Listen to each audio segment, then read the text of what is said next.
ஜெய் ஸ்ரீ மாதாஜி.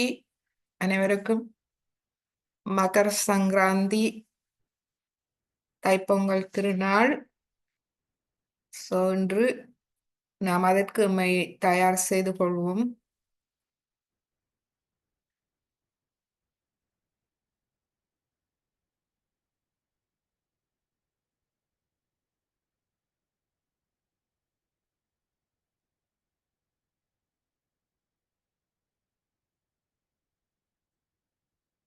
சூரிய தேவனுக்கு வணக்கம் செலுத்தும் நாள்.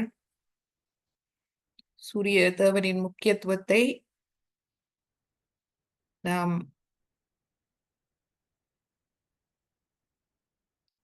சூரிய அஷ்டகத்தில் நாம் பார்ப்போம். மற்றும் ஸ்ரீ மாதாஜியின் உரையின் மூலமாகவும் நாம் அதன் முக்கியத்துவத்தை கேட்போம்.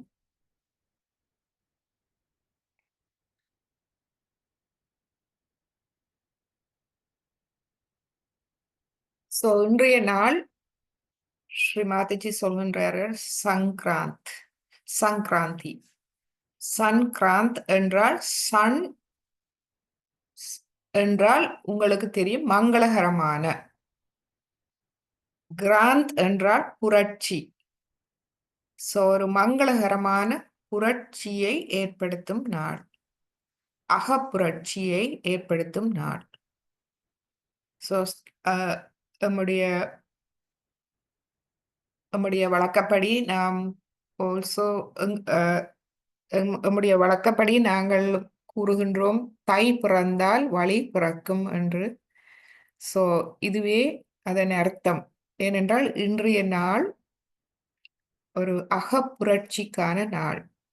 அனைத்தும் சூரியன் வடக்கு நோக்கி வருகின்றார். தென் பகுதியில் இருந்து வடக்கு நோக்கி சூரியனின் வெப்பம் வருகின்றது.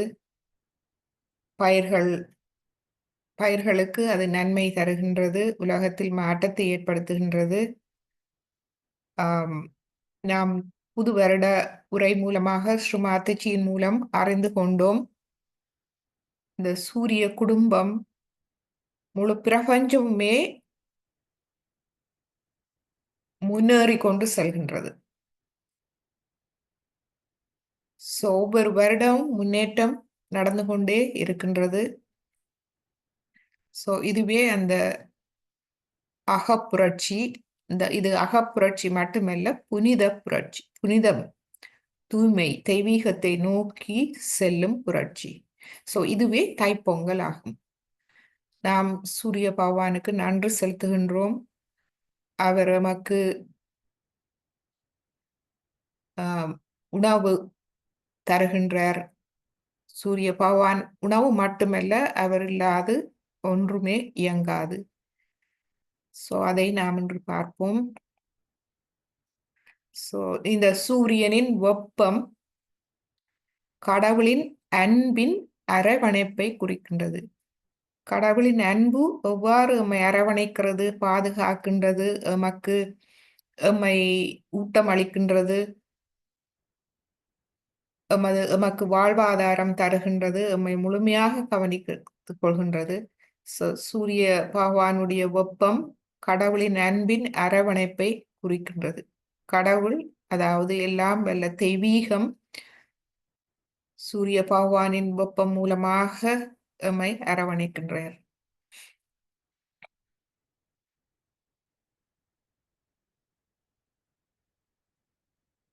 இப்பொழுது நாம் சிறிது தியானத்துக்கு போன பின்பு ஸ்ரீ மாதாஜியின் உரை கேட்போம். அதன் பின்பு நாம்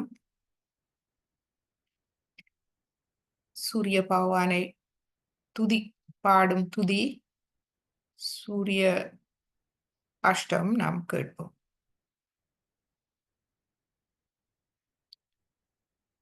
இரு கைகளை மடியில் வைத்து நாம் நமது கவனத்தை தலையுற்றி குலுக்கி கொண்டு வந்து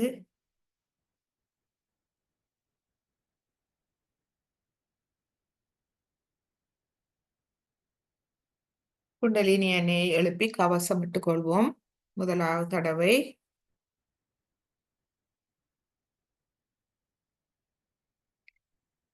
இரண்டாவது தடவை, மூன்றாவது தடவை.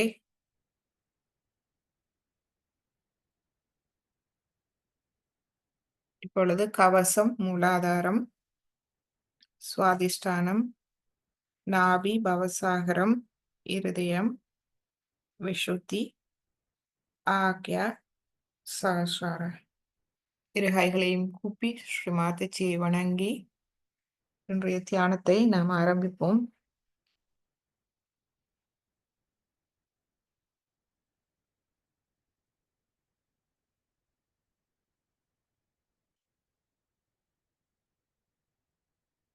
முழுமையாக எமது கடந்த காலத்தின் பாதிப்புகள், எதிர்காலத்தின் பயம், இதிலிருந்து நாம் முழுமையாக விடுபடுவோம். விடுபட்டு எமது இருதயத்தில் பிரதிபலிக்கும் ஆத்மா, எல்லாம் வல்ல தெய்வீகத்தின் பிரதிபலிப்பான ஆத்மாவை தலைவணங்குவோம். நான் ஒரு தூய ஆத்மா, எல்லாம் வல்ல பரம்பொருளின் பிரதிபலிப்பே நான்.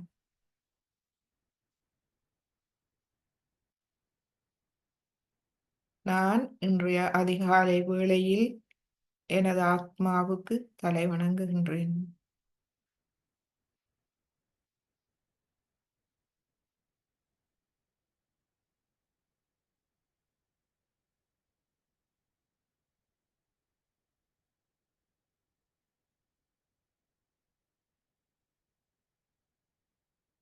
நான் தனித்தவன் அல்ல, பரம்பொருளின் ஒரு அங்கமாவேன். முழுமையின் ஒரு பாகம். முழுமையே என்னை கவனித்துக் கொள்கின்றது, என்னை முழுமையாக கவனித்துக் கொள்கின்றது.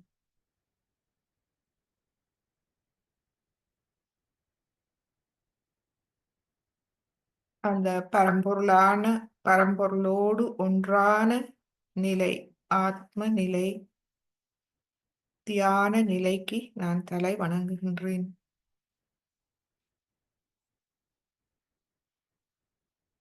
எனது அந்த ஆத்ம விழிப்பு நிலை, உண்மையை உணர்ந்த நிலை, அந்த நிலைக்கு நான் தலை வணங்குகின்றேன்.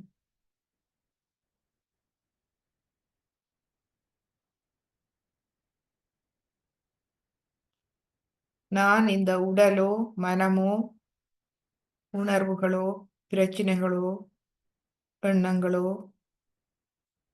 அல்ல. நான் ஒரு தூய ஆத்மா, பரபிரம்மத்தின் ஓர் அங்கம்.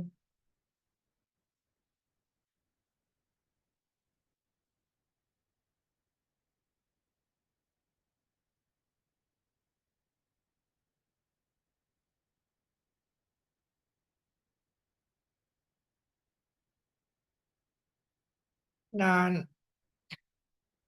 சாய யோகாக்கு வந்த பின்பு, ஸ்ரீ மாத்தச்சி எனது குருவாக ஏற்ற பின்பு, எனது வாழ்வில் ஏற்பட்ட நல் மாற்றங்கள் அனைத்தும் ஸ்ரீ மாதஜியின் அன்பின் கருணை ஆகும்.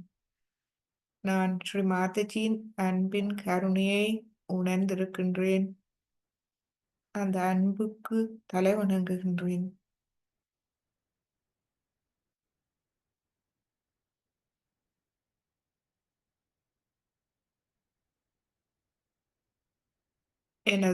என்னோடு தொடர்பான அனைத்து கர்மங்கள், நான் தெரிந்தோ தெரியாமலோ செய்த தவறுகள் அனைத்தையும் மன்னித்து என்னை தன்னுடைய சீடனாக, அதற்கு மேலாக என்னை தன்னுடைய குழந்தையாக ஏற்று என்னை வழிநடத்தும் அன்பு தாய், அவருக்கு நான் முழுமையாக தலை வணங்குகின்றேன். தாயே, அந்த அன்பை நான் எனது இருதயத்தில் எப்பொழுதும் உணர எனக்கு அருள் புரியுங்கள்.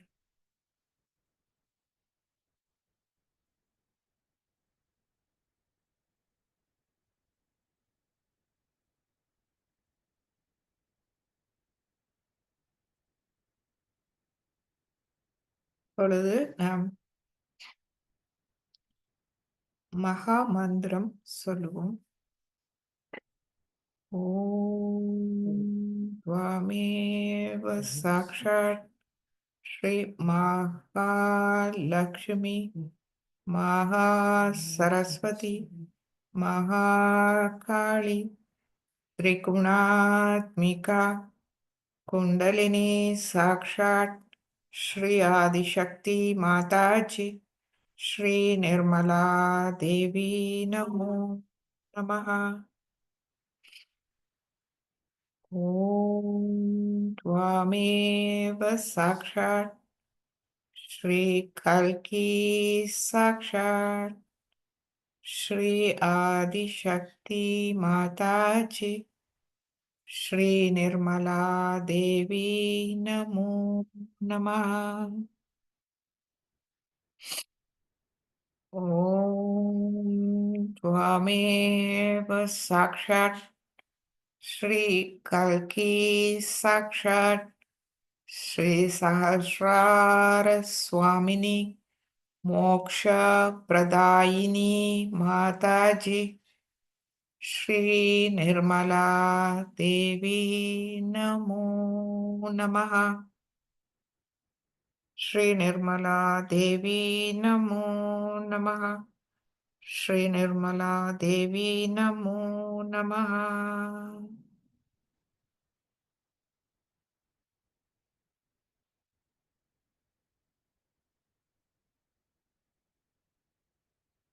இப்பொழுது நமது முழு கவனத்தையும் சஹஸ்ராரம், அதாவது உச்சிக்குழி, உச்சிக்குழி, உச்சிக்குழிக்கு சற்று மேல் சற்று கீழ் அங்கு வைத்துக் கொள்வோம். சற்று மேல் பிரம்மராந்திரம், சற்று கீழ் சஹஸ்ராரம். உச்சிக்குழி எமது இருதய சக்கரத்தின் பீடம்.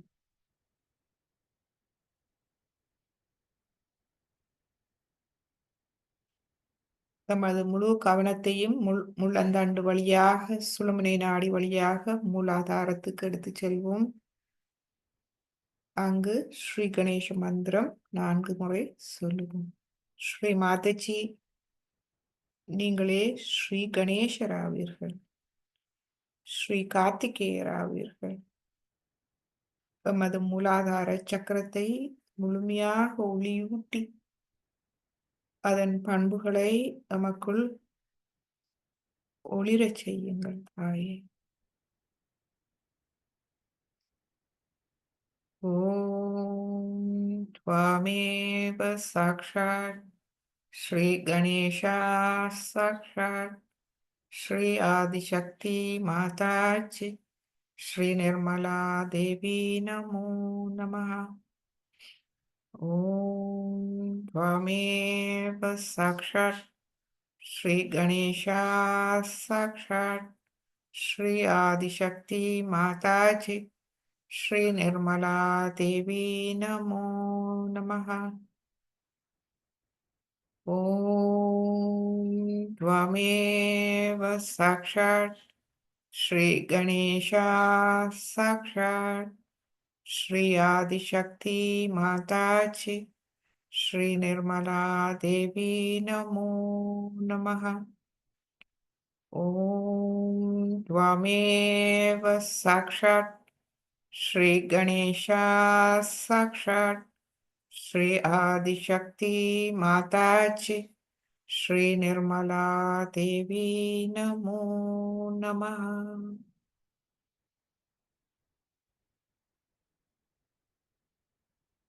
மாதாஜி, இன்றைய நாள் சங்கராந்தி நாளாகும், தைப்பொங்கல் திருநாளாகும். சூரிய பகவானை துதிக்கும் நாள். சூரிய பகவான் எமது வலது நாடியாவர். சந்திர பகவான் எமது இடது நாடி, சூரிய பகவான் எமது வலது நாடி.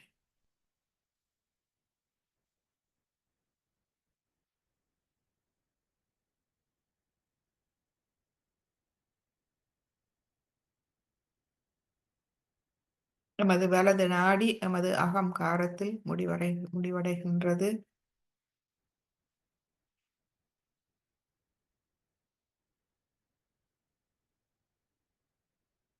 எமது அகங்காரத்தை ஆள்பவர், கட்டுப்படுத்துபவர் ஸ்ரீ மகா கணேசர், ஸ்ரீ இயேசு கிறிஸ்து ஆவர்.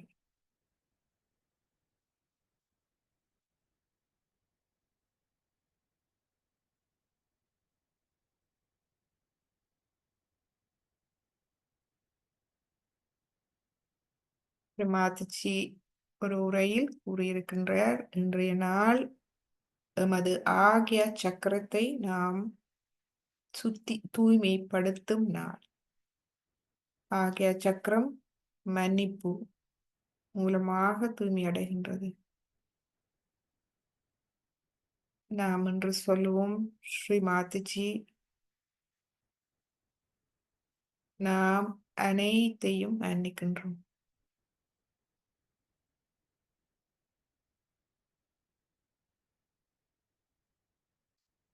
நான் மற்றவர்களை மன்னிக்கின்றேன், என்னை மன்னிக்கின்றேன். அதுபோல் தாயே, எனது கர்மங்களையும் முழுமையாக மன்னித்து விடுங்கள். எனது முன்னோர்கள் அறியாமையால் செய்த தவறுகள், எனது நாட்டின் அறியாமை தவறுகள், எனது முற்பிறப்பின் கர்மங்கள், இந்த பிறப்பில் நான் செய்த கர்மங்கள் தெரிந்தோ தெரியாமலோ, உற்றார் உறவினர் நண்பர்களின் கர்மங்கள், மனித குலத்தின் கர்மங்கள்,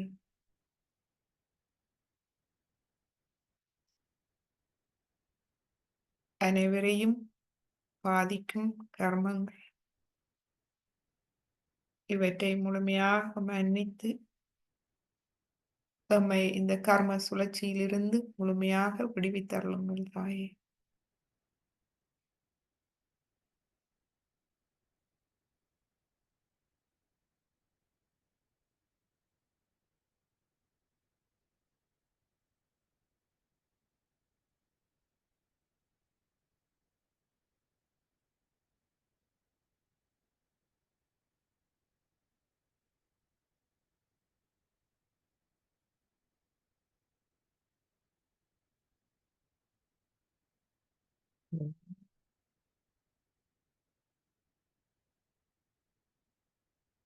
ஷம்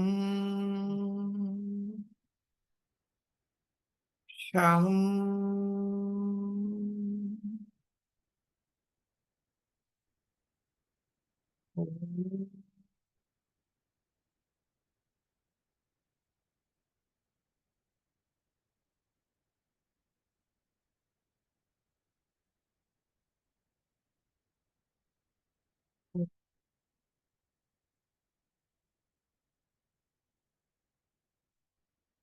ஷம்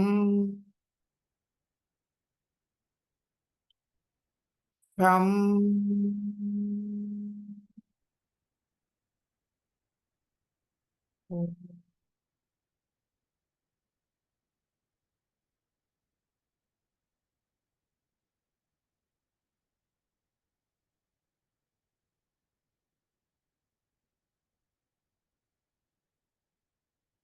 மாதச்சி, இன்றைய நாள் இந்த புனித புரட்சி நாள், அகப்புரட்சி நாள். இன்றைய நாளில் நாம் அனைவரும் அனைத்தையும் மன்னித்து தங்கள் வழிகாட்டலில் நாம் அனைத்து கர்மங்களில் இருந்தும் விடுபட்டு தங்கள் வழிகாட்டலில் ஆத்ம பாதையில் முன்னேறி செல்லும் நல்ல ஆசிகளை நம் அனைவருக்கும் தந்தருளுங்கள். முழு மனித குலத்துக்கும் தந்தருளுங்கள். முழு மனித குலத்துக்கும் ஆத்மாவின்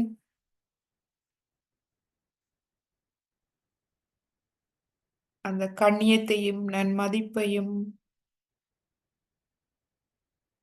ஆத்ம நிலையில் கிடைக்கும் தெய்வீக அன்பின் அரவணைப்பையும் உணரும் பாக்கியத்தை தந்தருமே. ஸ்ரீ மாதாஜி.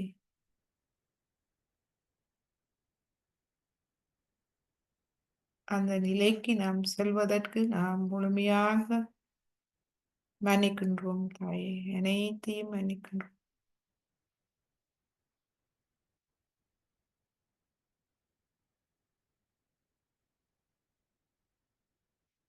இந்நிலையில் நாம் ஸ்ரீ மாதாஜியின் அருள் உரையை கேட்போம்.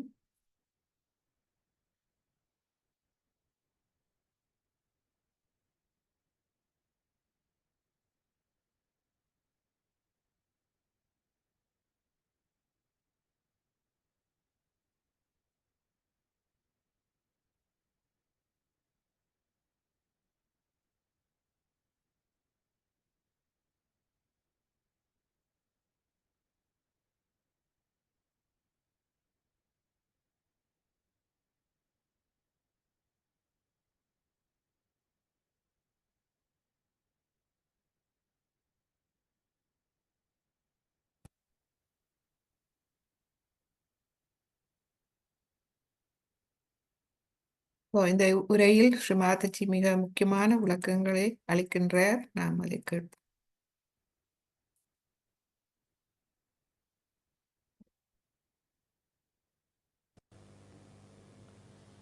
It is a very unique opportunity, I think, for me to meet you again in Bombay when you are all leaving this country, and this kind of a special type of a puja that we are having today. This is the puja done to the sun and is called as Makar Sankrant. Makar is the tropic of Capricorn. Capricorn is Makar. So now the sun is moving from the tropic of Capricorn towards the tropic of Cancer. And it's always a fixed date because it has something to do with the sun. This is the only date which is fixed in Indian calendar because they have to deal with the sun. But this time I don't know why, what has happened that they have put it on the 15th of this month. It's always the 14th. Now, today they are changing. I would say that the seasons are going to be changed. We've got 6 months when this sun moves towards the southern hemisphere and makes it warm.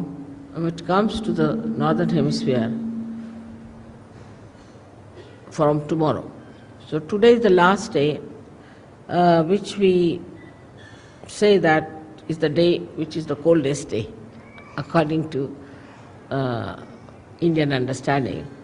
After this, the heat will start growing, and we can do anything that is auspicious, any auspicious things can be done after this puja is over during the summertime. Though it's very hot in summer, still people want the sun to rule us and to give us warmth because of him only all the fields and all the vegetables, all the fruits, everything grows. And that's why when the 6 months the sun is not here, we call it as Sankrant, meaning a calamity in a way. That is when, of course, in the European countries or say in England, America, it is a calamity at that time when the sun is not there. But even here, it is regarded as a time. Today is the day that the end of the Sankrant, means the end of the calamity is over. And they give something sweet to eat, which is also mixed with sesame seeds. Because sesame seed is heat giving, So today being the hottest day, coldest day, they want to use sesame seed. Also want you to retain the heat and to adjust yourself to the heat that's coming up. This is all thought of in a way, in a very gross level, on a very gross level, that we should keep the people warm enough. Also, it is said that the warmth of love should be expressed at this time for people because it's the coldest day. So they say that we give you this special thing for you to say something sweet, that is god god bola, means you say something sweet to us. And the people who live in warm countries are sweeter people than the people who live in colder places, because the nature is rather very unkind to them. I don't blame them for their temperament, because the nature is one kind. In India you can live anywhere.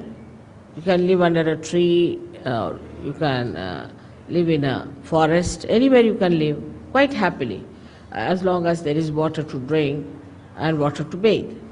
And there's not such a problem as we have to face in the other parts of the world, where if you have to go out of the house, you take about 15-20 minutes to dress yourself up.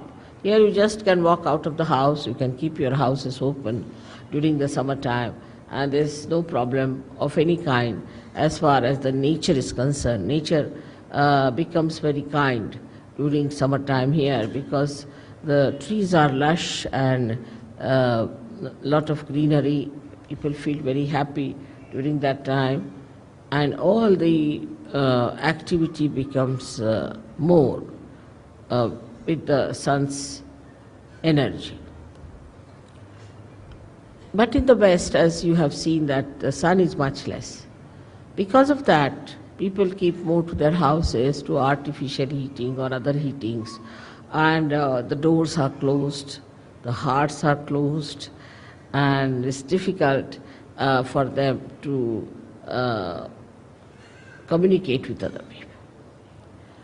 As you go down south more, in your countries also, you'll find people are warmer, simpler,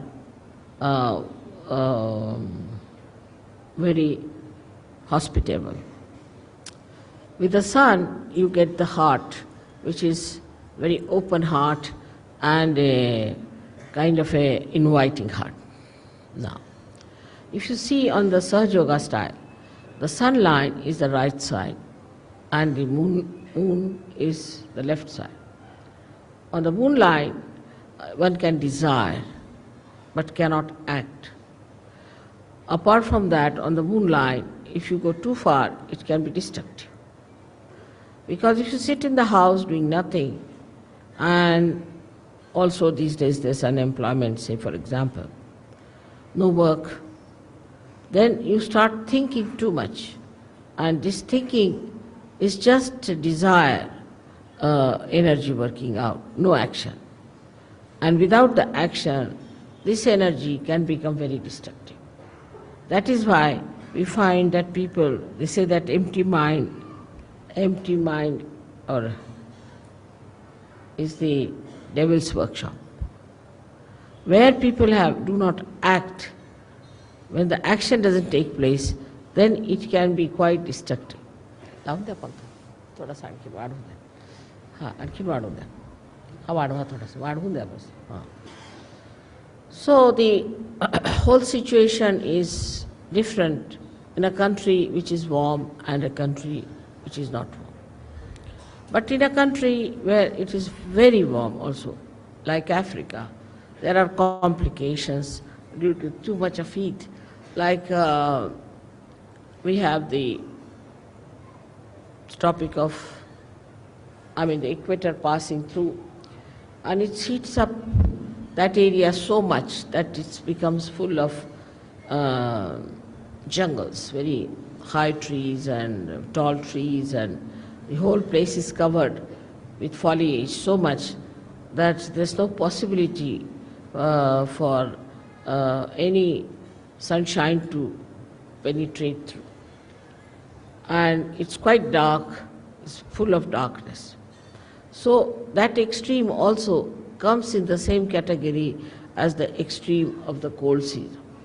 Now such people live there, and they naturally, because the sun is less, so they do not grow much, and they can be primitive people, and they can be quite aggressive, like they learn things from the animals, and they could be quite aggressive. So the balance has to be struck, and the balance is that we should desire and act. But the trouble is, in human atmosphere, there is a division of labor, I think. That one part of the country is thinking, another part of the country is acting. Under these circumstances, nothing will work out. So, a balance has to be struck where you have the Sushumna working out. Now, the Sushumna Nadi is the one where one would say is the equator. Is not equator, but is the axis of the Mother Earth. The axis of the Mother Earth is the Sushumna, and that has to act. And when it comes to that axis, it is the one that balances. Actually, there is nothing like a big pole inside the Mother Earth, which we can call it as an axis. There's nothing that is material inside the Mother Earth that we can call it as an axis, but it's the energy force which acts in such a manner that the Earth moves with such tremendous speed. When the cosmos is all spread out so much, it not only moves, but it creates day and night for us, so that daytime we can work and nighttime we can sleep, to give us a balance.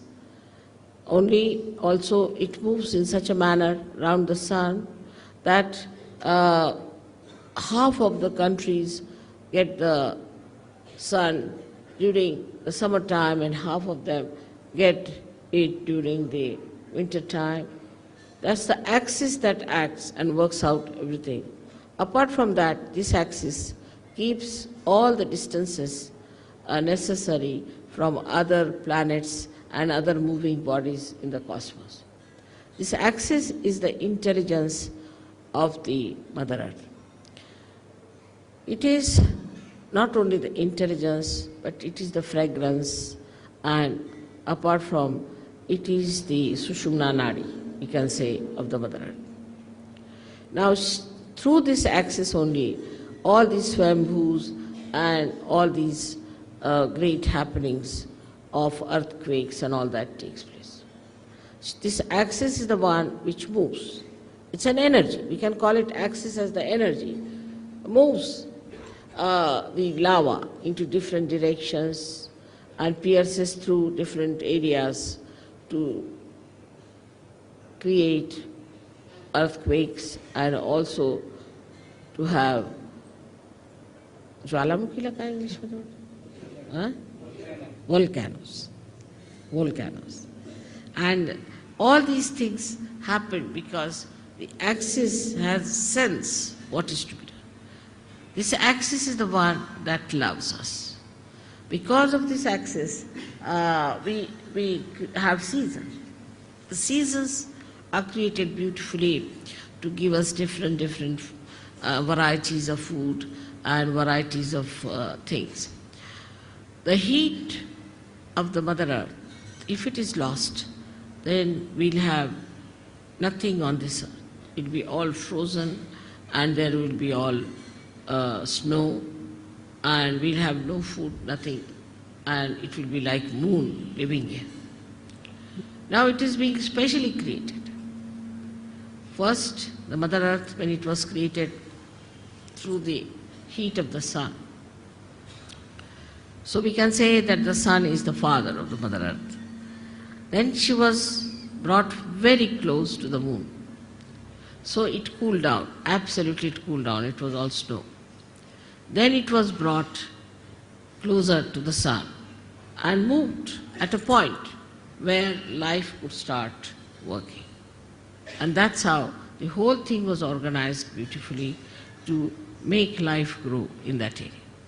When the life started growing, gradually we know that how the carbon was formed. Now the carbon is formed by the same axis because there's heat in the axis, the energy of heat that converts the plants into carbon. Now this carbon is later on forms the basis for, we can say, for the production of carbohydrates, you can say, or all organic matter. But to create life, we had to have another help, is the nitrogen. And this nitrogen was also, you'll be surprised to know, that was created by the same axis, by its movement. And when it created this nitrogen, the nitrogen gave us the amino acids. And when the amino acids were created within us, then we started our lives from amoeba and all that. Of course, this was done in the ocean, because in the ocean, with the movement, nitrogen was created and life was created, and then through the ocean is emitted out, and that's how we have amino acids. With the amino acids, the formation of amino acids gave us the combinations and permutations, different lives. So in the whole evolutionary process, the Mother Earth has played a very big part through her axis. In the same way, in human beings, the axis is the most important. That's the main principle of life we have got, is our axis. We have to stand on our axis. Those who do not stand on their axis, stand more towards the left or towards the right, are capable of complete destruction. Because either they will be destroyed by too much of right side or too much of left side. So our axis has to be properly dealt with. Now those people who do not have a proper axis can have problems of different chakras, of different kind of quality in a person. A person who stretches his axis too much, puts back his head like this, is a person who is very right-sided and creates problem with his ego. And the one who absolutely bends down, like a slavish person, also is a person who goes towards his destructiveness. Now there's a big problem between these two types of people, one trying to dominate another, and when they start dominating another person, they actually destroy themselves as well as destroy the ones whom they are dominating. For example, now, we have seen that we had Britishers who came here and ruled us. We have seen the French went and ruled some other people. Then there are Portuguese who went and ruled some other people. But everything that they did to dominate and all that has double reactions. First of all, by their domination, say, Indians became very slavish. Indians become, even today, they are extremely slavish and they do not have that independent axis as they should have. Extremely slavish people they are. Especially I see in the West, I'm surprised when the Indians go from here. I find they are so very slavish. They try to sort of do all kinds of slavish acts to please the white-skinned people. The white skin became sort of a very adorable stuff in it. That added to the ego of the whites. Added to the ego of the whites, and today you see what's happening is all that ego is destroying them. They are on the verge of destruction because of their ego. So it is so unnatural and it is so superficial. One has to understand that what is the best within a human being is his axis. And everybody has an axis, and one must respect the axis of every person. In Sahaja Yoga, I don't know you by your faces so much. I know you by your chakras, by your sushumna, what sort of a sushumna you have. If you have a deep Sushumna, I know you as a deep person. If you have a superficial Sushumna, I know you as a person with a very superficial type of a Sushumna. And even if you make up something by sort of being very nice or good or talking about Sahaja Yoga or knowing too much about Sahaja Yoga and saying things which will baffle normally anyone as if you are masters of Sahaja Yoga, I know how deep you are. So the depth on the axis is more important than anything else. Your axis has to be very deep. Now you will say that, Mother, the axis is the same as it is. So how can it be deep? So in the axis, as you see, is made in human beings, is like a 3.5 coiled paper-like thing. And the inside of it is the Brahmanadi. The Brahmanadi is a very, very small little, we can call a very, very hair-like thing, where only a hair like Kundalini can pass through. But when the person is deep, this Brahmanadi is bigger, and all the rest of them, which are coiled into each other, are smaller. While the people who are not deep, their outside, what you call the foldings, are bigger than the inside small thing. Now such people could be apparently very dynamic, may look very intelligent, may look very smart, may look to be very good looking, or whatever it may be, outwardly. But inwardly they are not deep. Inwardly, if they are deep, their whole attitude is beautiful. They are very joy-giving people. They are very joy-giving. And the more, if you meet a person of another kind, he may look joyous, he may try to give you joy, but the joy won't be really that deep. It would be like a joy killing. So it is important for us to make our axis deeper. And that is where we lack the proper assiduity, the proper effort we have to put in. Now some people have automatically very deep axis. And some people have very, very, what should you say, a very constricted type of the axis. This axis has to be grown. Now when you come for my puja and all that, I do expand it, I agree. But it is a temporary thing.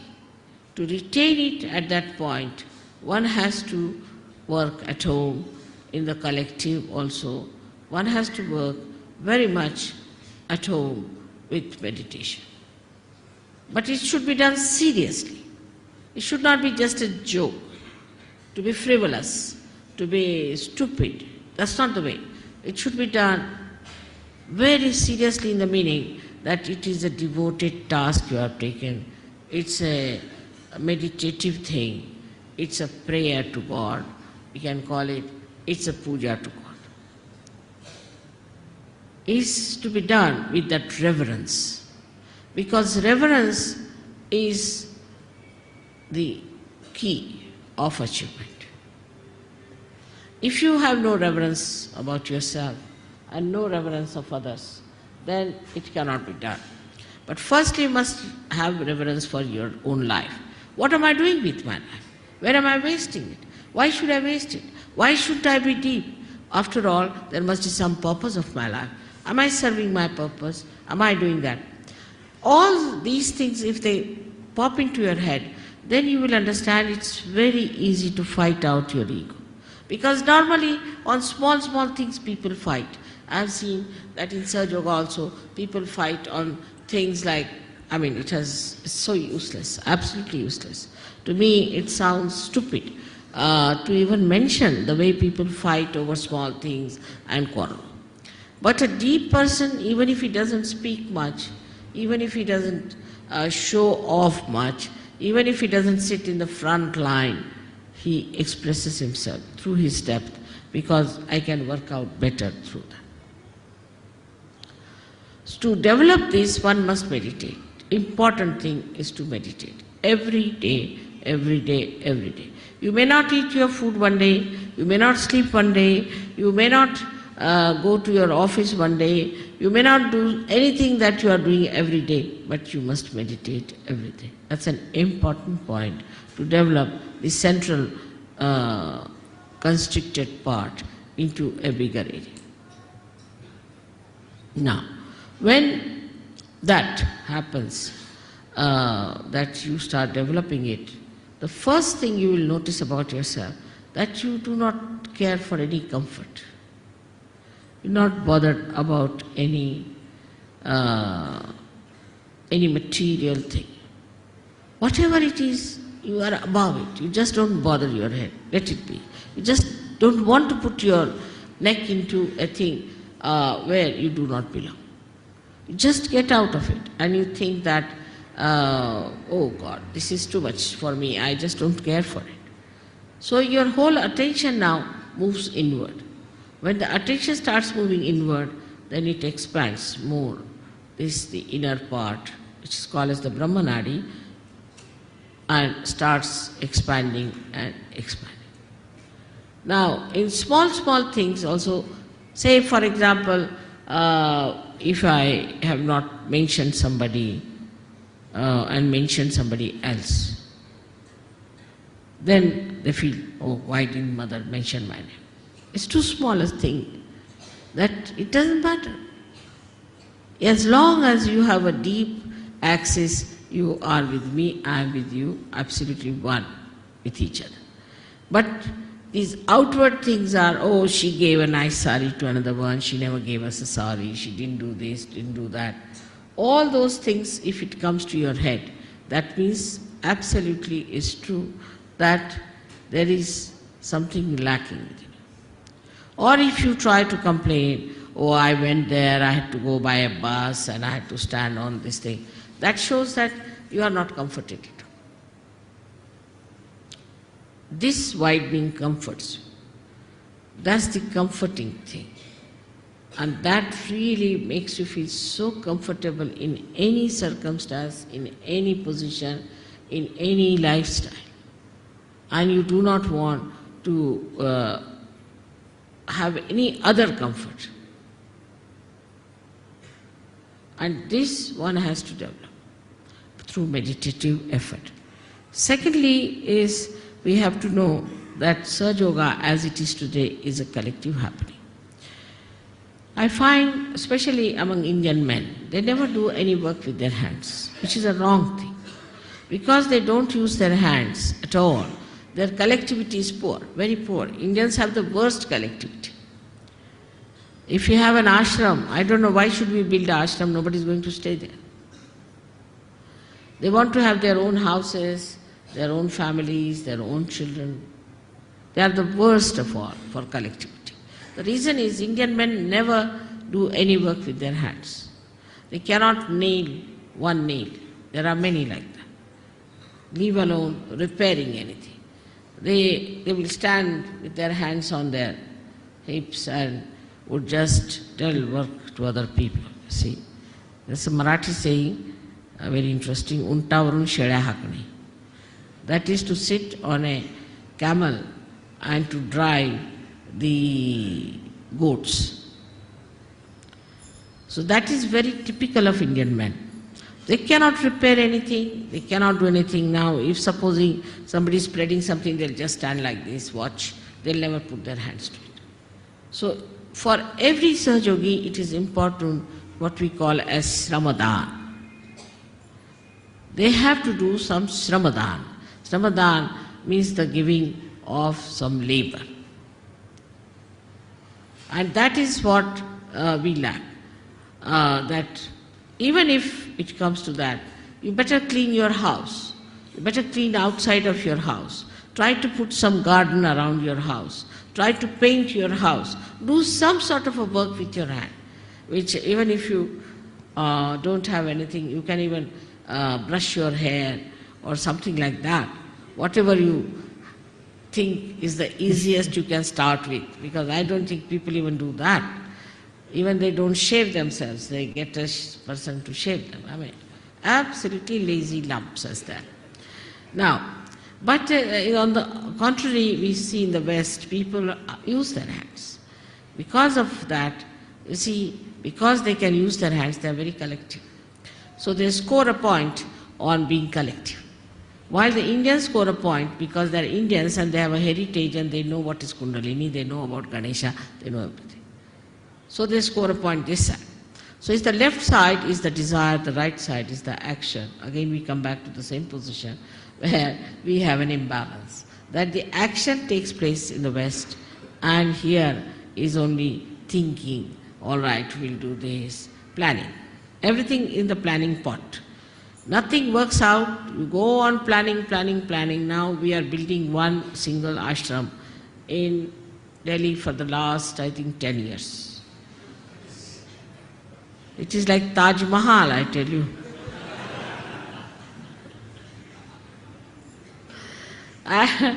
It's so difficult, you see, to understand why they have taken so much time, and it's not a very big place, nothing.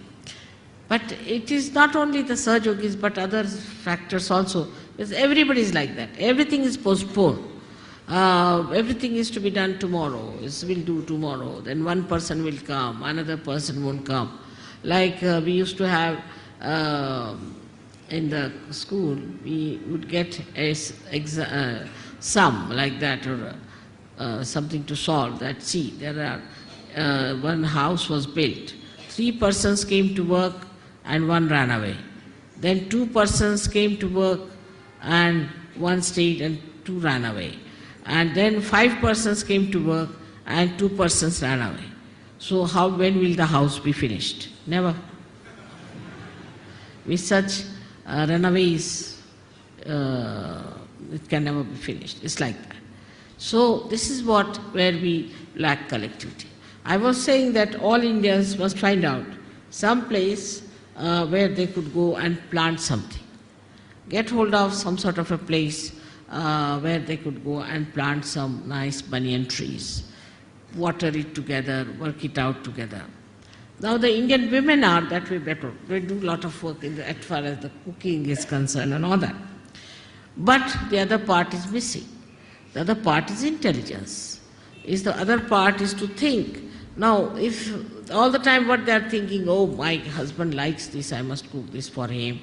And now, if the husband has to have, say, a lemon with his food, now there's no lemon in the house, this woman would run up and down all over the place to get the lemon for the husband, but otherwise he will not eat the food. Doesn't matter. Once in a while, if he doesn't eat, it's all right.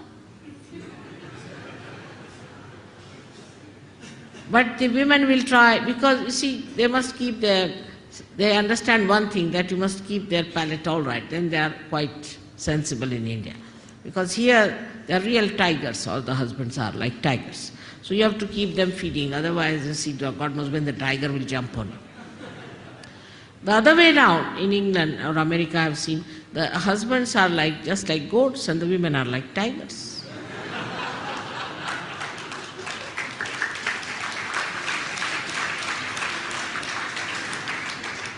And the westernized Indian women also are like that. And when they go to West, even simple women, I've seen they become like tigresses. Something surprising how they change immediately to the position. Even if they may not wear the jeans and all those things, but they become like that. So this imbalancing starts in a human being when he doesn't understand that you have to the axis of the Mother Earth and neither the Capricorn or the Cancer. This balance comes through our depth, and that depth has to be improved. Not through just by talking about it, by talking about Sahaja Yoga, but actually seriously doing meditation. Actually seriously doing meditation. Secondly, we must do some collective work. Now we have in India, say, architects. They have never touched anything with their own hands. They are sitting and drawing. See, that's all, finished. Now after the drawing, do what you like. Now there are problems, practical problems. They cannot nail one nail. All are what we call them as white-collared pandar pishas. Absolutely useless for any handwork. They cannot do any hard work whatsoever. Even if they have to lift, say, one of these chairs and stretch them, they cannot do it normally. So, under these circumstances, one has to understand that we come from a society which is absolutely ruinous as far as collectivity is concerned. So, let us be collective. Let us try to do something collective. But the collectivity is so poor in India, so poor, that even they do not treat their wives nicely. They will not talk to their wife nicely, to their children nicely. To them it is absolutely adharmic to be kind to their wives. Now the other side is that the Western people care so much for collectivity that whatever it is they try to compromise and try to keep the family life all right. So it's the two extremes as we have.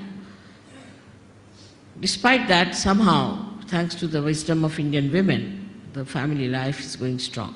But if you see such women, such men in England, I can tell you nobody will stand the nonsense that Indian men do to their women here. Absolutely.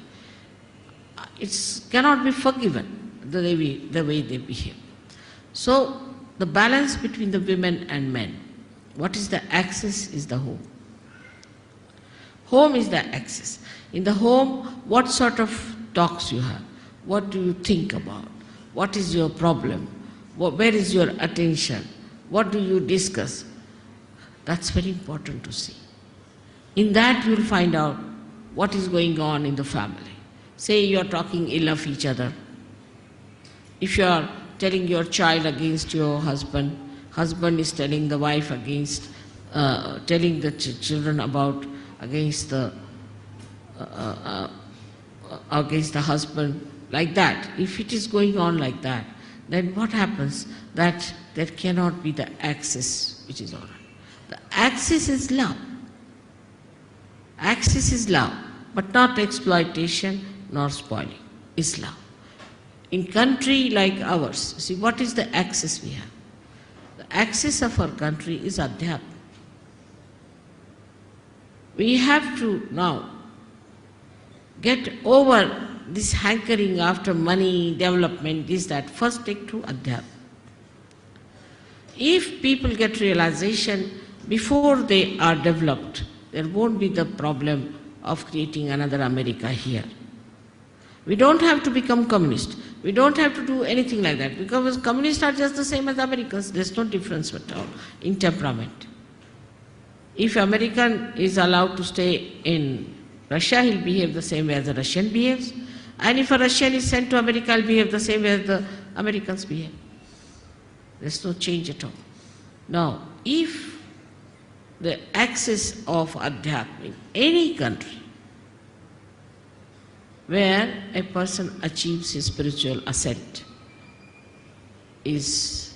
becomes the most important thing and is achieved, then any amount of development, any amount of all these things cannot destroy that country, cannot create wars. There will be peace everywhere, there will be enjoyment everywhere.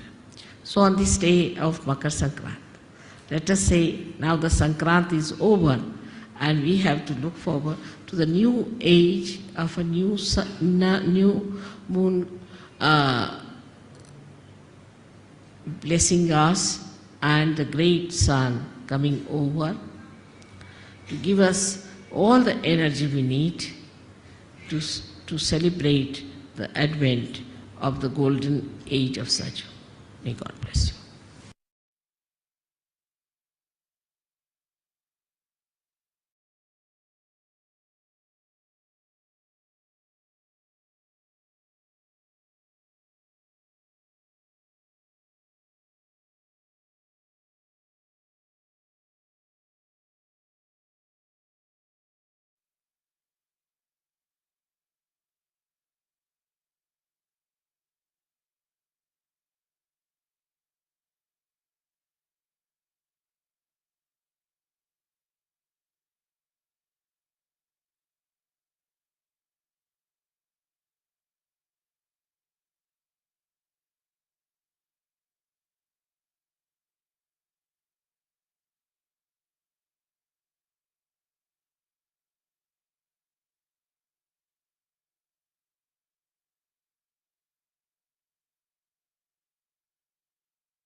இப்பொழுது நாம் ஆதித்ய ஹிருதய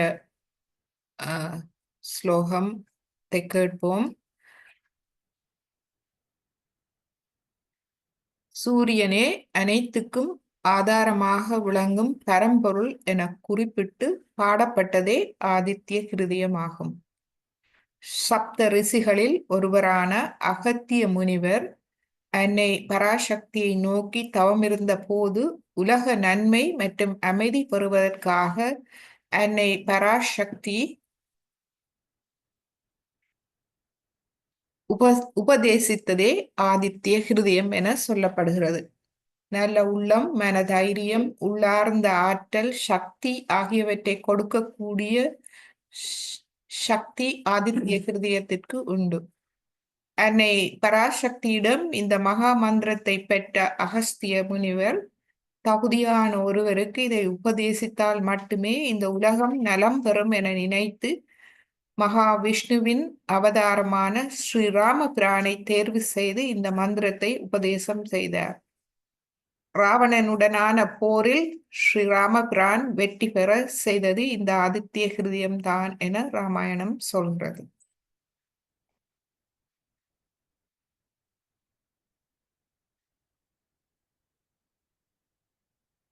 இதனுடைய தமிழாக்கத்தை நாம் கேட்ட பின்பு அந்த ஆதித்ய ஹிருதய மந்திரத்தை நாம் கேட்போம். கவனமாக கேளுங்கள். கேட்டால் நாம் சமஸ்கிருதத்தில் கேட்கும் போது உங்களுக்கு விளங்கக்கூடியதாக இருக்கும். ஸ்ரீ சூரிய பகவானே, உனக்கு நமஸ்காரம். ஏழு உலகங்களுக்கும் உலோகம், புவர்லோகம், ஸ்வர்லோகம், மகரலோகம், ஜனர்லோகம், தபோலோகம், சத்தியலோகம். நீ ஒளியேற்றும் விளக்காக இருக்கின்றாய். உன்னிடமிருந்து பரவும் ஒளிக்கதிர்கள் துக்கங்களையும் கவலைகளையும் போக்கும். உனது கிரணங்கள் எம்மை ஆட்கொள்கின்றன. நீயே முதன்மையானவன். சகல உலகங்களும் உன்னை வணங்கும் ஒளி வீசுபவனே, உனக்கு நமஸ்காரம். இப்பொழுது இந்த ஹிருதயத்தின் விளக்கம். ஸ்ரீராமபிரான் மற்றும் ராவண அசுர யுத்தம் முடிவுறும் தருவாயில் ஸ்ரீராமபிரானுக்கு சோர்வு ஏற்பட்டது. அந்த சமயத்தில் ராவணாசுரன் வல்லமை படைத்தவனாக தென்பட்டான். போர்க்களத்தில் வாயிலிலே அகஸ்திய முனிவர் ராமபிரானை சந்தித்தார். அவரது சோர்ந்த நிலையை கண்டு பின்வருமாறு கூறினார். பலமான ஆயுதம் பொருந்திய ராமபிரானே, சத்துருக்களை தோற்கடித்து போரில் வெல்வதற்கான நிரந்தரமான தீர்வை தங்களுக்கு இப்போது சொல்கின்றேன். ஆதித்ய ஹிருதயம் ஒரு புண்ணிய மிக்க மந்திரமாகும். எதிரிகளை வீழ்த்தும். தினமும் பக்தியுடன் அதை பாராயணம் செய்பவர்களுக்கு நிரந்தரமான முழுமையான வெற்றிகள் கிட்டும். சர்வ சௌபாக்கியங்களையும் அளிக்கும். சர்வ பாபங்களையும் அளிக்கும். சிந்தையில் உள்ள கவலைகளை ஒழிக்கும். ஆயுளை அதிகரிக்கும். சூரிய பகவான் தனது பொன்னான கிரணங்களை எங்கும் பரப்புகிறார். தேவர்களாலும் அசுரர்களாலும் வணங்கப்படுகிறார். திவ்யமான ஒளியின் வன்மையால் அண்ட சராசரத்திற்கும் அதிபதியாக விளங்குகின்றார். சூரிய பகவான் தனது ஒளிமிக்க கிரணங்களால் தேவர்களும் அசுரர்களும் கூட அடங்கிய எல்லா உலகங்களையும் காப்பாற்றுகிறார். சூரிய பகவானே பிரம்மன், விஷ்ணு, சிவன், ஸ்கந்தன், காலன், பிரஜாபதி, மகா இந்திரன், ஜமன், சந்திரன், குபேரன் மற்றும் வருணன். சூரிய பகவானே பித்ரு, வசு, தனங்களை அளிப்பவர், தெய்வாம்சம் உள்ள யோகிகள், தேவர்கள், தேவலோக வைத்தியர்கள், மனு, வாயு, அக்னி ஆவார். அவரே எல்லா பருவங்களையும் சீதோஷ்ணங்களையும் சிருஷ்டிக்கிறார். எல்லா உயிர்களையும் காக்கிறார். தனது ஒளியால் ஞானத்தை கொடுக்கிறார். உதயத்தை ஏற்படுத்துகிறார். சூரிய பகவான் அதீதியின் புதல்வன். அதீதி தேவி தேவர்களுக்கெல்லாம் தாய். அண்ட சராசரங்களையும் படைத்தவள். தங்கத்திற்கு நிகரான ஒளியை கொண்டவள். அவளே எல்லா உலகங்களுக்கும் வாழ்வாதாரம். அவளே விடியலின் தேவதை. சூரிய பகவான் 1000 கிரணங்களை உடையவர். 7 பசு மஞ்சள் நிறமுடைய குதிரைகளை உடையவர். இருளை அகற்றுகிறவர், துரதிர்ஷ்டத்தை விரட்டுகிறவர். தனது கிரணங்களை எங்கும் நிறைக்கிறார், எங்கும் நிறைந்திருக்கிறார். சூரிய பகவான் சூஷ்ம சரீரம் உள்ளவர், கடுங்குளிரை அகற்றுபவர், நெருப்பே உருவானவர், தீய எண்ணங்களையும் தீமைகளையும் அகற்றுபவர். சூரிய பகவான் அஞ்ஞான இருளை அகற்றி தீமைகளையும் மரண பயத்தையும் போக்குகிறார். வேதங்களை கரை கண்டவர், மழையை பொழிவிக்கிறார், நீர்நிலைகளை நேசிக்கிறார், விந்திய மலைகளை தெய்வீகமாக கடக்கிறார். சூரிய பகவான் அண்டவெளியில் ஆசான், அவரே வெப்பத்தை கொடுக்கிறார். உயிர்களின் முதலிலும் முடிவிலும் அவரே. அவரே அகிலத்தை இயக்குகிறார், எங்கும் நிறைந்திருக்கிறார். அவரது செங்கதிர்கள் உலகத்தை உயிரினங்களை வாழ வைக்கின்றன. சூரிய பகவான் நட்சத்திரங்களும் கிரகங்களுக்கும் தலைவர். அவரே இந்த அகிலத்தை உருவாக்கி காக்கிறவர். கதிரவனின் 12 உருவிலும் ஒளிமயமாக இருக்கின்றார். அவருடைய 12 வடிவங்கள் ததா, அர்யாமா, மித்ரா, வருணா, இந்திரா, விவஸ்வன், ஸ்வஷ்டா, விஷ்ணு, அம்சுமான், பாஹா, புஷா, பரண்யா. சூரிய பகவானே, உனக்கு நமஸ்காரம். சூரியன் உதிக்கும் கிழக்கு மலைகளுக்கும் சூரியன் அஸ்தமிக்கும் மேற்கு மலைகளுக்கும் நமஸ்காரம். வானுலகில் உள்ள அனைத்து தேவதைகளுக்கும் தினமும் உதிக்கும் நாளுக்கு அவரே அதிபதி. வெற்றியாளனுக்கு நமஸ்காரம். அந்த வெற்றியால் கிட்டும் அனைத்து செல்வங்களுக்கும் நமஸ்காரம். 1000 கதிர்களை உடையவனுக்கு நமஸ்காரம். அதீதியின் புத்திரனுக்கு நமஸ்காரம். மிகுந்த உக்கிரமும் தைரியமும் வாய்த்தவனுக்கு நமஸ்காரம். தடைகளற்றவனுக்கு நமஸ்காரம். தாமரையை மலரச் செய்பவனுக்கு நமஸ்காரம். வல்லமை கொண்ட சூரியனுக்கு நமஸ்காரம். அதீதியின் புத்திரனாகிய சூரிய பகவானே பிரம்மா, சிவன், விஷ்ணு ஆவார். அவருக்கு நமஸ்காரம். எங்கும் வியாபித்து எங்கும் நிறைந்திருக்கும் பேரொளியானவனுக்கு நமஸ்காரம்.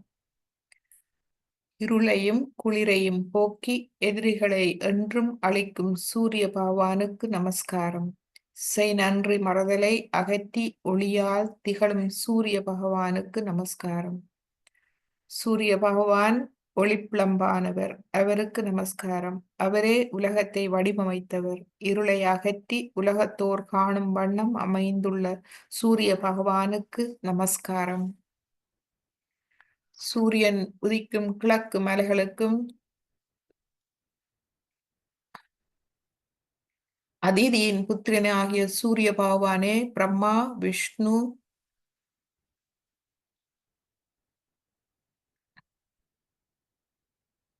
சூரிய பகவானே இந்த உலகத்தை உருவாக்கி காத்து ரட்சிப்பவர். அழிக்க வல்லவரும் அவரே. அவருக்கு நமஸ்காரம். அவரது அபரிமிதமான ஒளியாலேயே மழையை தருகிறார். அவரே இவ்வுலகை ஆள்கிறார். உலகத்து உயிர்கள் எல்லாம் உறங்கும் போதும் சூரிய பகவான் விழித்திருக்கின்றார். அவர் அக்னியால் ஹோமம் செய்கின்றார். அவரே அக்னி. அக்னி ஹோமத்தின் கனிகளும் பலனும் அவரே. சூரிய பகவான் வேதங்களின் சாரத்தில் இருக்கின்றார். தத்தம் கடமைகளை உண்மையுடன் செய்பவர்களுக்கு கடமையின் பலனாக இருக்கின்றார்.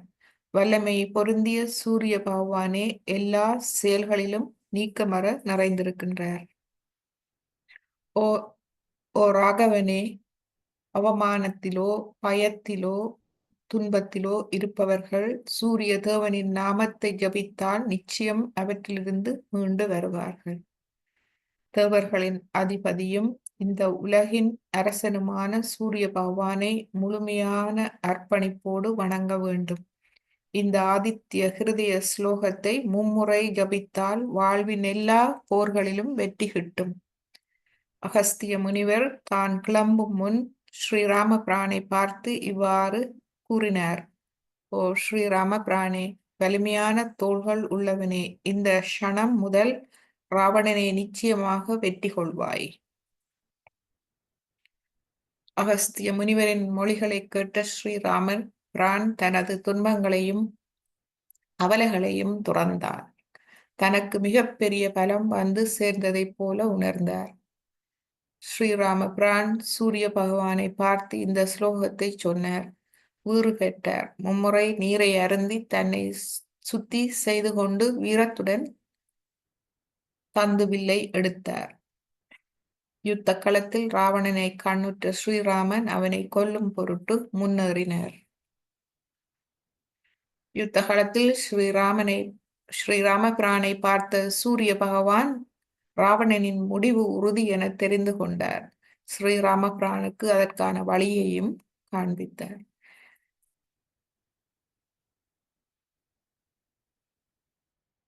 இப்பொழுது நாம் இந்த ஆதித்ய ஹிருதயத்தை நாம் கேட்போம்.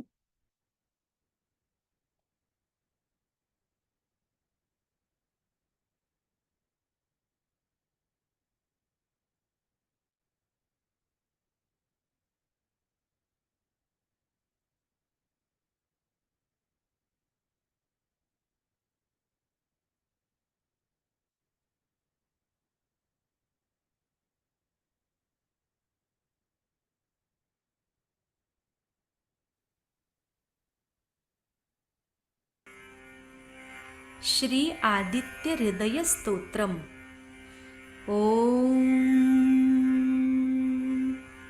अस्य आदित्य हृदय स्तोत्रस्य अगस्त्य ऋषिः अनुष्टुप् छन्दः आदित्य हृदय भूतो भगवान् ब्रह्मदेवता निरस्ता शेष विघ्नतया ब्रह्मविद्या सिद्धौ सर्वत्र जयसिद्धौ च विनियोगः।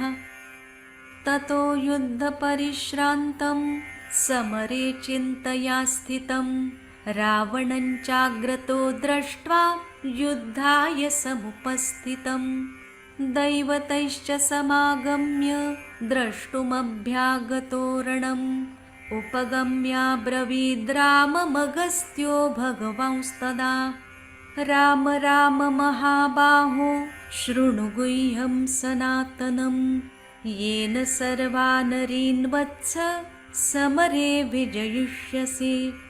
आदित्यहृदयं पुण्यं सर्वशत्रुविनाशनं जयावहं जपन् नित्यमक्षयं परमं शिवं सर्वमङ्गलमाङ्गल्यं सर्वपापप्रणाशनं चिन्ताशोकप्रशमनमायुर्वर्धनमुत्तमं रश्मिमन्तं समुद्यन्तं देवासुरनमस्कृतं पूजयस्व विवस्वन्तं भास्करं भुवनेश्वरं सर्वदेवात्मको ह्येष तेजस्वी रश्मिभावनः एष देवासुरगणाल्लोकान् पाति गभस्तिभिः एष ब्रह्मा च विष्णुश्च शिवस्कन्दप्रजापतिः महेन्द्रो धनदकालो यमः सोमो यपाम्पतिः पितरो वसवः साध्या अश्विनौ मरुतो मनुः वायुर्वह्निप्रजाप्राण ऋतुकर्ता प्रभाकरः आदित्यः सविता सूर्यः खगः गभस्तिमान् सुवर्णसदृशो भानुर्विश्वरेता दिवाकरः हरिदश्वः सहस्रार्चिः सप्तसप्तिर्मरीचिमान् तिमिरोन्मथनः शम्भुस्त्वष्टा मार्तण्डकौंसुमान् हिरण्यगर्भः शिशिरस्तपनो हस्करो रविः अग्निगर्भोदिते पुत्रः शङ्खः शिशिरनाशनः व्योमनाथस्तमो भेदी रज्ञजुस्सामपारगः घनवृष्टिरपामित्रो विन्ध्यवीथिप्लवङ्गमः आतपी मण्डली मृत्युः पिङ्गलः सर्वतापनः कविर्विश्वो महातेजा रक्तः सर्वभवोद्भवः नक्षत्रग्रहताराणामधिपो विश्वभावनः तेजसामपि तेजस्वी द्वादशात्मन्नमोऽस्तु ते नमः पूर्वाय गिरये पश्चिमायाद्रये नमः ज्योतिर्गणानां पतये दिनाधिपतये नमः जयाय जयभद्राय हर्यश्वाय नमो नमः नमो नमः सहस्रांशो आदित्याय नमो नमः नम उग्राय वीराय सारंगाय नमो नमः नमः पद्मप्रबोधाय प्रचण्डाय नमोऽस्तु ते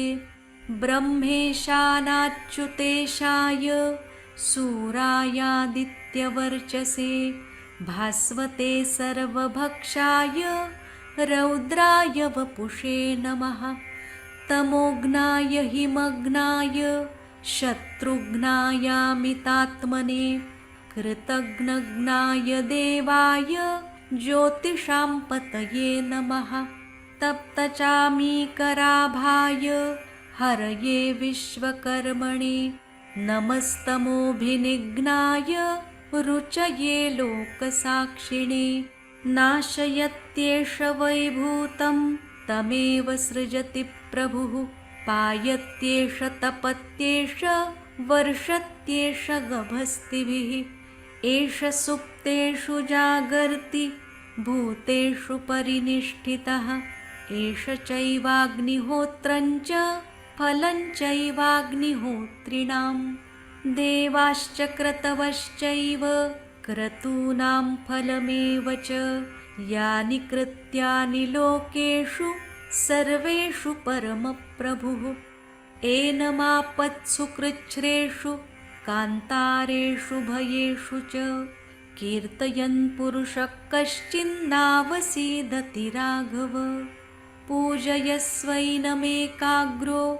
देवदेवं जगत्पतिम् एतत्त्रिगुणितं जप्त्वा युद्धेषु विजयिष्यसि अस्मिन् क्षणे महाबाहो रावणं त्वं जहिष्यसि एवमुक्त्वा ततोऽगस्त्यो जगाम स यथागतम् एतच्छ्रुत्वा महातेजा नष्टशोकोऽभवत्तदा धारयामास सुप्रीतो राघवप्रयतात्मवान् आदित्यं प्रेक्ष्य जप्त्वेदं परं हर्षमवाप्तवान् त्रिराचम्य शुचिर्भूत्वा धनुरादाय वीर्यवान् रावणं प्रेक्ष्य हृष्टात्मा जयार्थं समुपागमत् सर्वयत्नेन महता वृतस्तस्य वधेऽभवत् अथर्वविरवदन्निरीक्ष्य रामं मुदितमनः परमं प्रहृष्यमाणः निशिचरपतिसंक्षयं विदित्वा सुरगणमध्यगतो वचस्त्वरेति इति श्रीमद्वाल्मीकीयरामायणे युद्धकाण्डे पञ्चाधिकशततमे सर्गे श्री आदित्यहृदयं नाम स्तोत्रं सम्पूर्णम् साक्षात् श्री आदिशक्ति माताजी श्री निर्मला देव्यै नमो नमः।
சிறிது நேரம் தியானத்தில் இருப்போம்.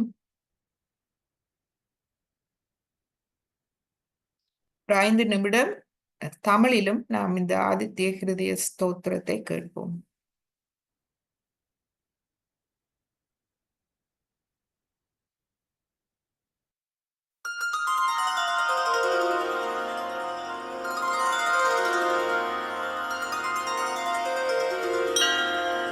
போரினில் களைப்பினாலே சோர்வினில் ஸ்ரீராமனே, நேரிலே ராவணன் நின்றான் போரினை தொடர் செய்யவே.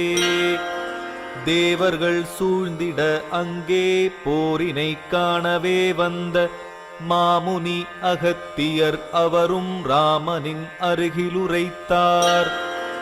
ராமா ராமா மகாவீரா, கேளாய் சொல்வேன் ரகசியம்.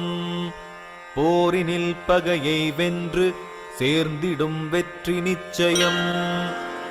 ஆதித்ய இதயம் என்னும் பகை அழிக்கும் மந்திரம் ஓதினால் இதை தினந்தோறும் ஒப்பிலா வெற்றியை தரும்.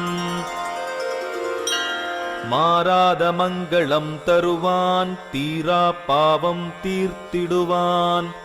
சோகம் தீர்க்கும் சூரியதேவன் ஆயுளையும் வளர்த்திடுவான். தேவாசுரர் பணிந்தேற்றும் தேவன் சமத்துவநாயகன், பேரொளியாய் கிரணம் கொண்டு பாராளும் பாஸ்கரன். தேவர்கள் ஆற்றல் தன்னை காட்டிடும் தேஜேஸ்வரன், தேவாசுரர் குலம் தன்னை காத்திடும் ஒளிக்கீற்றவன். ஈசன் விஷ்ணு பிரம்மா கந்தன் பிரஜாபதி குருவும் அவன். காலன் இந்திரன் வருணதேவன் சோமன் தனநாயகன். வசு சாத்யா மனுக்கெல்லாம் அவனே ஆதியானவன். வீசும் காற்றும் தீயும் அவனே பருவங்கள் செய்கின்றவன். ஆற்றலை அருளும் கிரணன் அதிதி மைந்தன் முதற்கோளன். கீற்றன பொன்னொளி வீசி காலை பொழுதை தருகின்றவன். பரியேழும் பரிதியின் ஒளியாய் விரியும் பல செங்கிரணமாய் புற அக இருளை நீக்கும் பறவையாம் ஒளியானவன். குளிரை கருவில் எரியச் செய்து ஒளியாய் விண்ணில் அளிப்பவன். அதிதி மைந்தன் ஒலிக்கும் சங்கு அதிலே விழிப்பளிப்பவன். இருளை மறைக்கும் வானநாதன் மறைமூன்றின் சாதகன். மலை தாண்டி விரையும் வேகன் மழை தருவோன் நீர் சிநேகிதன். ஒளிவட்ட செந்நிறத்தோன் அதனுள் யாவும் எரிப்பவன். கவியானோன் சகத்திற்கெல்லாம் விழிப்பினை தருகின்றவன். நட்சத்திரம் கோள்களுக்கெல்லாம் அவனே தலைநாயகன்.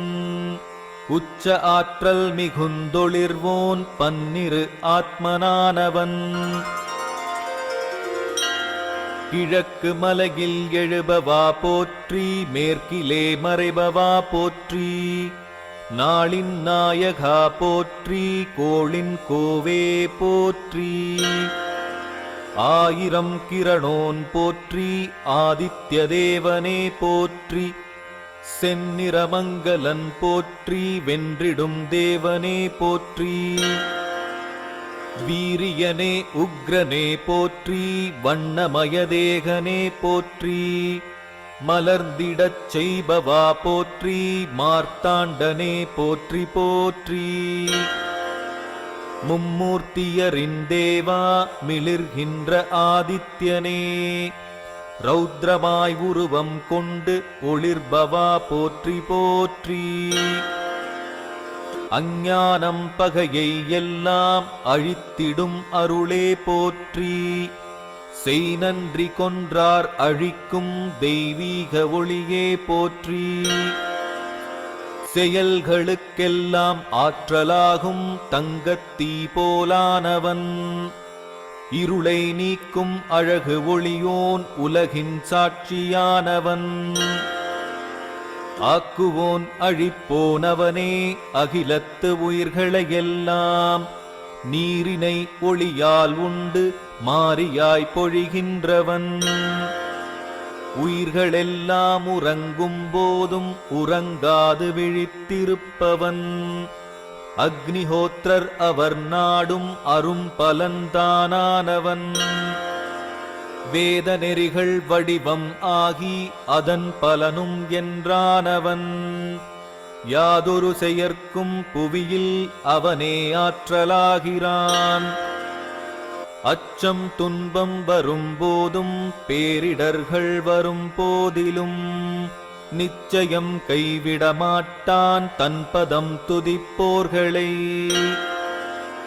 ஆதித்ய இதயம் இதனை மும்முறை ஒரு நாளிலே ஓதினால் ஒரு மனதாக வெற்றிகள் வசமாகுமே வென்றிடுவாய் விரைவில் நீ ராவணனை ஸ்ரீராமனே என்றுரைத்து அகத்தியரும் வந்த வழி திரும்பினார் சூரியன் ஸ்தோத்திரம் கேட்டு வீரியமுற்றான் ஸ்ரீராமனே கருணை உள்ளம் கொண்டவன் தன் கவலைகளை கலைந்திட்டான் கதிரவன் துதியை பாடி மகிழ்ந்தான் ஸ்ரீராமனே மும்முறை நீரை பருகி தெம்புடன் வில்லேந்தினான் போர் செய்ய ராவணன் எதிரில் வருவதை கண்ணுற்றவன் வீரமாய் நிமிர்ந்தே நின்றான் ராவணன் வதம் செய்யவே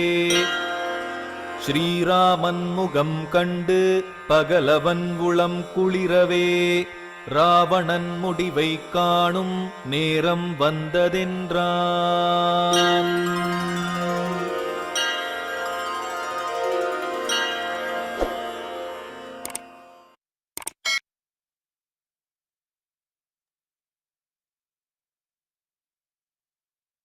இப்பொழுது மூன்றாவது மகா மந்திரத்தை சொல்லி நாம் இன்றைய தியானத்தை முடித்துக் கொள்வோம்.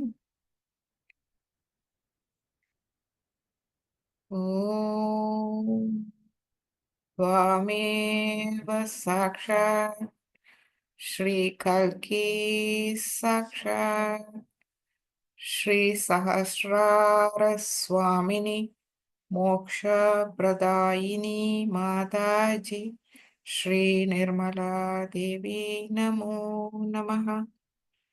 श्री निर्मला देवी नमो नमः. श्री निर्मला देवी नमो नमः. இப்பொழுது குண்டலினி அணையை எழுப்பி கவசமிட்டுக் கொள்வோம். முதலாவது தடவை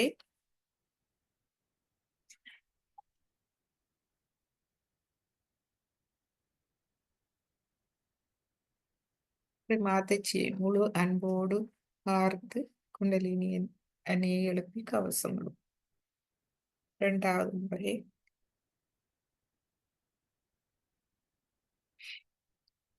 மூன்றாவது முறை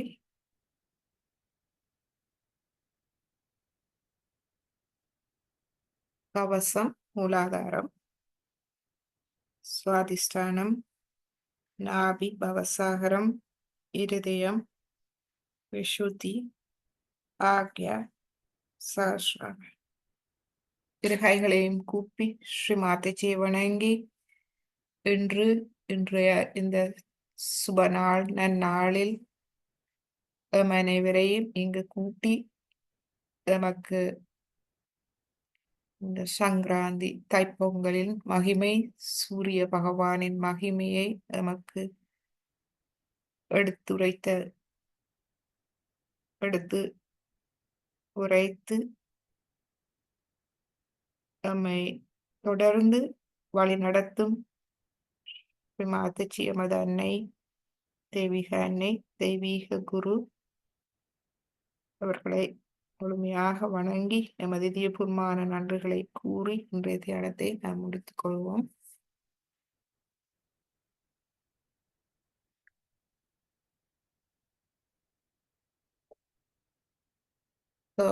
அனைவருக்கும் தைப்பொங்கல் நல்வாழ்த்துக்கள்.